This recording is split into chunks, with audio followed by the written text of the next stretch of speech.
Je regarde dehors, pas le ciel, les visages.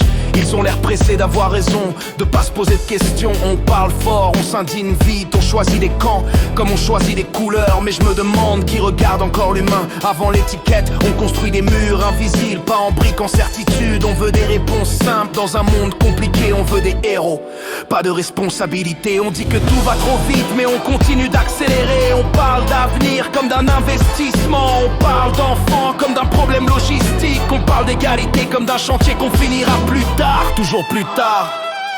Je vois des gens fatigués, fatigués de réfléchir, fatigués d'écouter, fatigués d'espérer. Alors ils choisissent la colère. La colère est simple, elle donne l'impression d'être vivant, mais elle brûle plus qu'elle n'éclaire.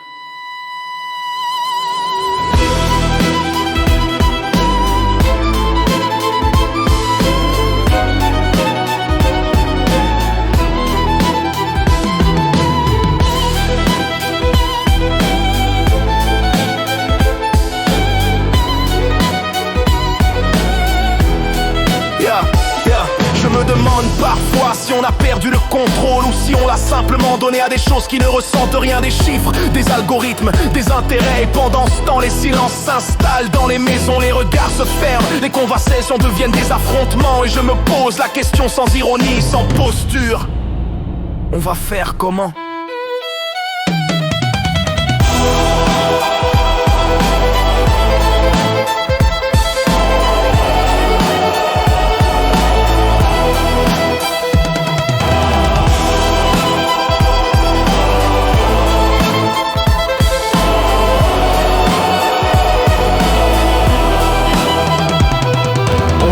Pour gagner, on n'est pas pour dominer. Le problème n'est pas le monde, c'est ce qu'on accepte de devenir pour y survivre.